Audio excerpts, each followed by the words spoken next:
Ooh, come on. Research day. Talk to me. Early in the morning, just worked out, vibed out. Kind of like really just, fixing my schedule entirely because I'm getting to a point to where I can now start taking days off of work.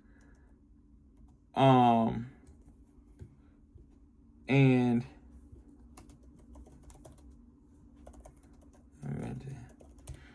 to really do content, to really up the content. You know what I'm saying? All right, today we're talking about the iconic American architect and interior designer, Florence Knoll. That's what we're talking about today. So I'm learning too. I've seen Knoll products. I have seen, how she's made such a big impact because you know how women, from the beginning ages have always had to work and build their way up. And my job is to learn every architect, every furniture designer, interior designer, because as I get in these rooms, like I told you guys before, I want to be able to talk turkey. I want to be able to be, valuable in these rooms and not just become ignorant just to make a furniture company. I want to know, where my style comes from. Like, because I've seen a lot of different pieces and nuances on Instagram and the internet. So my style comes from somebody because I've seen pieces and bits in here and there. So as I continue to learn, I'm like, okay, I've seen that before. Maybe that's where I get inspired from. Like, Veneer Patton. I'm definitely inspired from him. That's that space age, the bright colors, the cone chair he has, and so much that I've learned. So let's dig in. So she was born in May 24th, 1917, and died in January 25th, 2019 in Coral Gables. So let's dig in a little bit. Okay, so Florence Knoll, born to be a baker and orphan at age 12. Florence Shuish grew up in Saginaw, Michigan. Knoll demonstrated an early interest in architecture and was enrolled at the Kingswood School for Girls, adjacent to the Cranberry Academy of Art. Cool.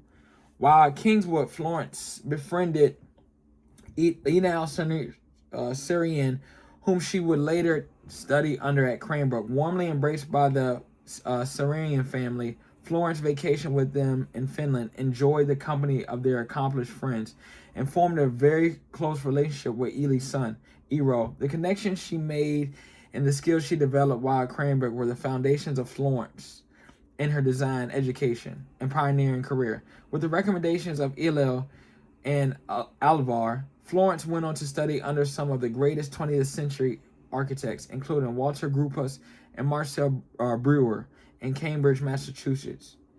Okay, cool. That's the first, that's like the base. That's the base that we learn. Okay, so in 1941, Florence moved to New York, where she met Hans Knoll. That's where okay, cool. It's all coming together. Who was establishing his furniture company. With Florence's design skills, Hans' business acumen, and salesmanship, the pair, who married in 1946, grew a company into the international arbitrator of style and design. Florence also seeded contributions with her friends as when she started to create. Okay, so let me show you guys this right here. This is one of the creations of her interior designing. So cool. That's where she got her name from. I don't know where I can't really pronounce her last name, but that's why we're reading. That's why we're learning. You know what I'm saying? But she married Hans Knoll, and so that's why we're seeing right now. Maybe that's why they created the name Knoll. So in creating the revolutionary Knoll planning unit, Florence defined the standard for the modern corporate interiors of post-war American. Okay, I do remember doing a little bit of this. She basically reinvented the office space to her own. Got you. Drawing on her background in architecture, she introduced the modern notions of efficiency, space planning, and comprehensive design, the office planning, like I just told y'all.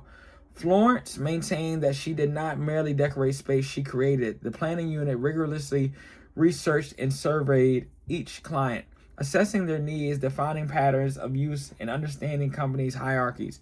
Before presenting a comprehensive design informed by principles in modernism and beautifully executed in the signature Knoll style, come on, Florence and the planning unit were responsible for the interiors of some of America's largest corporations, including IBM, GM, and CBS. So she really took it to that level of designing. And she kind of revolutionized the office space as what we know it today, or what, come on, excuse me, as we would, we would have never known if it wasn't for her. So this is dope. As part of her work with the planning unit, Florence frequently contributed furniture designs to the Knoll catalog. She humbly referred to her furniture designs as the meat and potatoes, filler among the standout pieces of the Berthold, Miles, and Serenian. However, with her attempt to detail eyes of proportion and command of the modern aesthetic, many of her designs have become as revered and celebrated as those of her colleagues. Cool. The desk, as I see here, the table. After the tragic death of her husband, Hans Knoll, in 1955, Florence Knoll led the company as president through uncertain times. In 1960, dang, she lived for a long time. She didn't die until 2019, bro. In 1960, she redesigned the presidency to focus on directing design and development. And in 1965, after pioneering an industry defining the landscape and aesthetic of the corporate office, Florence Knoll Bassett, she remarried in 1957. Oh, she kept her name, though, because of her business. That's what's up. Retired from the company. Her contributions to Knoll and to the rise of modernism in America are immeasurable. Ooh, okay, so cool. We've seen these pieces. We've seen these pieces. Florence Knoll, the cabinet, Florence Knoll sofa, the table, the dining table. We've seen this, the relaxed benches.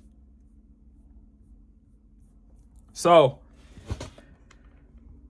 this is super amazing, right? Because when I was in and I'm still learning, bro. I'm still learning so many, because I'm learning architects. Some architects were furniture designers as well. Some, like it's one in the same, essentially, So like I've been learning about so many architects and what it takes to learn and design and become. And funny thing, I was out PA where I went to Rarefy, right, to buy the Eames chair, and I'm still going to be going back to buy more chairs.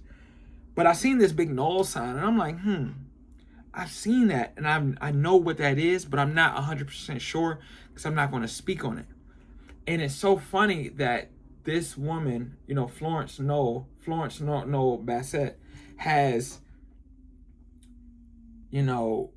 been such a crazy impact, right, with office space, with her and her husband's designs and what she's done. So imagine, this to my point, I get into a spot and I'm like, yo, like I'm trying to be a furniture designer, this and the third, and they get to talk about Florence Knoll and Hans Knoll, and I'm like, who is that? And it's like, dang, you really not doing your homework. You're really not, putting yourself in a spot to actually really win. And I don't want to ever be seen as a person that's ignorant or not doing their homework, because I truly do love this stuff. It gets hard at times and it's tiring and all that, this and third.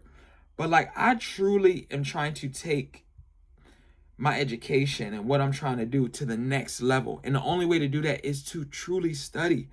And it's funny because I've never been a studying type person. Like I went to college, I got a UVA degree, but I kind of skated my way by all through, my education. And now that I'm older, I'm taking it super serious because I'm trying to apply it in my everyday life. I'm trying to apply it in my business. I'm trying to apply it in relationships. I'm trying to apply it in conversations. So like when you're trying to apply things in conversations, and I don't know if you guys have ever talked to somebody about a business or about something, and you can automatically tell like they don't know what they're really talking about. And they might have struck gold one time, but they never really know what they're talking about. And I see some creators right now, right? Like they got off to a hot start, but there's no merit in their work. There's no vocabulary. There's no, they're not articulating very well when it comes to communicating to a community that doesn't know about what they're talking about. They can't really explain it. And for me, I want to be able to explain what I do, what I'm trying to do. Very simple, 2 sentences. I'm CHARLESSYLVESTA. I have a furniture company. I've been studying architecture for the past 1.5 years, and I'm looking to use those architect skills to basically build a community for immersive spaces. Come on, baby. So you see I just did that? You see I just did that? So that's what I want to be able to do. And it's you know, not that easy, bro. I'm not gonna lie. So she created the, let's say it again, Knoll Planning Unit. The Knoll Planning Unit. Oh my God. And we've seen like so much, you know. And the sofa, so the sofa began in 1954. The sofa was made during the American design and entrepreneur Florence Knoll's direction for the Knoll Planning Unit. Yeah, she's dope, man. She's dope. And along with CHARLESSYLVESTA, I'm still going to be doing these type of vlogs, because it's not that they need to pop off at any type moment, but it's like, for me, I have to continue to study, and this is how I hold myself accountable. But furniture will be mainstream, mark my words. It will be mainstream, and this YouTube page will be a learning tool. It will be a learning tool for somebody younger trying to be a designer, trying to be an architect. Like, they will be able to come here and learn from me, and then be able to even do more than what I'm doing right now. You know what I'm saying? Because I didn't know all these people, and there's nobody to truly teach you. There's not that much. You know what I'm saying? So like, I want to take over this hashtag. I want to be somebody that's really like in it for the right reasons. In it for the right reasons. But man, I appreciate y'all, man. That's another lesson today, baby. With CHARLESSYLVESTA. Peace.